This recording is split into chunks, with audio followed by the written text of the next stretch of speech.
Je m'appelle Timothée Foucré, je suis docteur en écologie et j'ai mené ma thèse au sein du laboratoire Écologie Systématique Évolution. C'est un laboratoire qui est rattaché à AgroParisTech, au CNRS et à l'Université Paris-Saclay. Et j'étais moi-même inscrit à AgroParisTech. Claire Hubert, je suis la directrice générale du Centre national de la propriété forestière.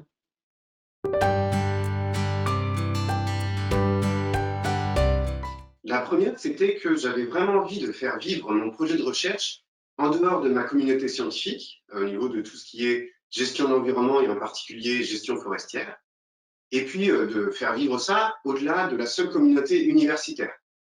Et puis la deuxième raison, elle est plus propre à la Fondation pour la recherche et la biodiversité, c'est tout simplement que je connais bien cette structure, je lis régulièrement des centaines d'articles scientifiques qui y sont effectués, ou le BiodivMag, et j'apprécie le travail qui est fait. Il m'a paru intéressant de souligner un travail qui est en amont du travail que nous faisons d'habitude et qui peut avoir des conséquences sur notre pratique professionnelle.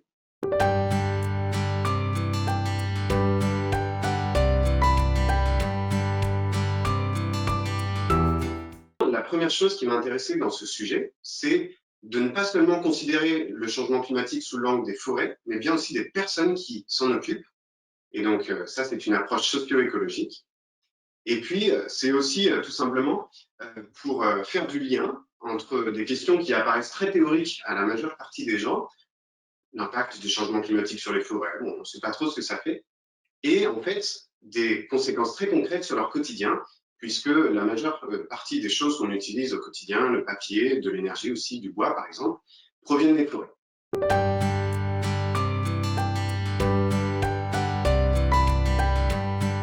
Le CNPF travaille sur le conseil aux propriétaires pour la gestion des forêts. Donc la question du changement climatique est vraiment très prégnante.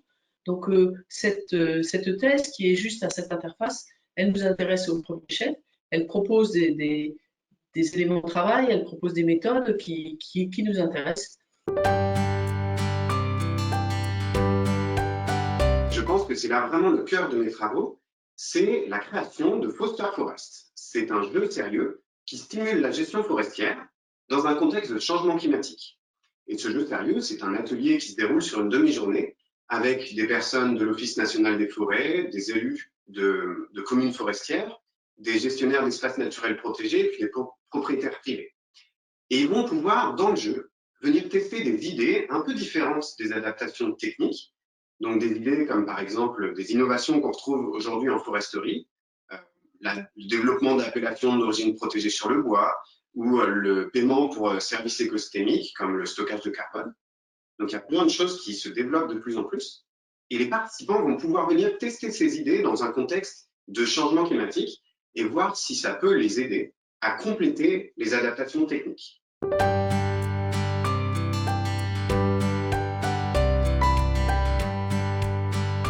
Le travail du lauréat et des acteurs à prendre conscience des contraintes des autres.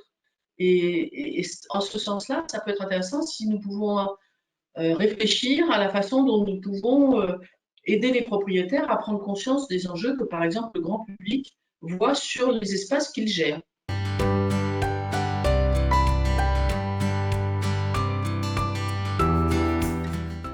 Depuis que Foster Forest existe et que déjà une dizaine de parties ont été jouées, j'ai pu accumuler des retours d'expérience qui constituent aujourd'hui le cœur du site internet www.fosterforest.fr.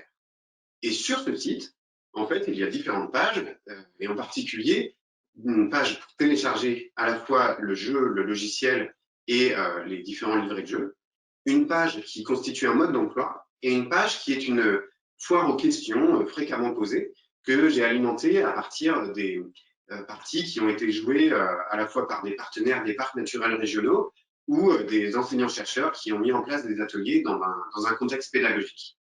Et pour faire connaître ce site, eh bien, il s'agit là maintenant de communiquer là-dessus, à la fois par le prix Jeune chercheur de la Fondation pour la recherche sur la biodiversité et par tous les moyens qui me seront possibles.